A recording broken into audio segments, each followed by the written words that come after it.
လေသမားရဲ့နိုင်တခါကလေသမားတယောက်ဟာစပကြီးထဲမှာလှုပ်လှုပ်နေရင်လက်မှာပတ်ထားတဲ့နိုင်ဟာပျောက်သွားခဲ့တယ်ဒီနိုင်ဟာသူ့အတွက်တမွန်းဖြစ်နိုင်တဲ့အမှတ်တရများစွာရှိနေတဲ့နိုင်တစ်လုံးပဲဖြစ်တယ်အသက်ပြန်ဝင်လို့ရနိုင်ပေမဲ့ဒီနိုင်ကိုသူ့ရဲ့နှမျောတတာဖြစ်နေပြီသူဟာအတော်ကြောင်နိုင်ကိုကောက်ရိုးပုံနေချားထဲမှာရှာဖွေခဲ့တယ်နောက်ဆုံးတော့သူဟာလက်လျှော့လိုက်ပြီးအပြင်မှာစုံစားနေတဲ့ကလေးတစ်တိုက်ကိုအကူကြီးတောင်းမှုဆုံးဖြတ်လိုက်တယ်ပြီးတော့နိုင်တွေ့အောင်ရှာပေးတဲ့ကလေးကိုသူ့ချမယ်လို့လည်းအလုံးပေးလိုက်တယ်ဒါကိုကြကြစင်းမဲ့ကလေးတွေဟာစပကြီးရဲ့ပြေးဝင်သွားကြပြီးသူ့ထက်မှာအလူရဲ့ရှာဖွေကြတယ်ဒါပေမဲ့ပျောက်ဆုံးနေတဲ့နိုင်ကိုတော့ပြန်မတွေ့ကြပါဘူးဒီလိုနဲ့နောက်ဆုံးမရှာတော့ပဲလက်လျှော့လိုက်ကိုဆုံးဖြတ်လိုက်တဲ့အချိန်မှာအခြားကလေးတွေတို့နိုင်ကိုမရှာပဲထိုင်နေတဲ့ကလေးတယောက်ကရှာပေးမယ်ဆိုပြီးလေသမားကိုပြောလာပါတယ်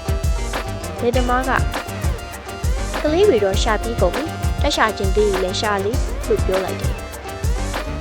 ကလေးဟာစပကြီးရဲကိုအေးဆေးဆေးဝင်သွားပြီးခဏအကြာမှာတော့လက်ထဲမှာနိုင်တစ်လုံးကိုကိုက်ပြီးပြန်ထွက်လာပါတယ်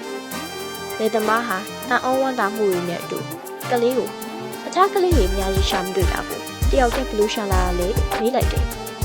ကောင်လေးကကျွန်တော်မမတူမလုပ်ပါဘူးအားလုံးတိတ်ဆိတ်ကြီးရဲ့အချိန်မှာနိုင်ရဲ့တစ်ချက်မိတာကိုအာယုံဆိုင်နားထောင်နေနေရာကိုဖမ်းမှန်းလိုက်တာပါတင်ငန်းစာကတော့စိတ်ကိုတည်ငြိမ်အောင်ထားပြီးအလုပ်တစ်ခုကိုအာယုံဆိုင်တွေးတောလှုပ်ဆောင်တာဟာစိတ်စောနေစွာအလောတကြီးလှုပ်ဆောင်တာထက်ပိုပြီးတော့အကျိုးရှိပါတယ်။မူရင်းရေးသားသူအားလေးစားစွာဖြင့်ဖတ်တည်ပေးလိုက်ရပါတယ်ရှင်။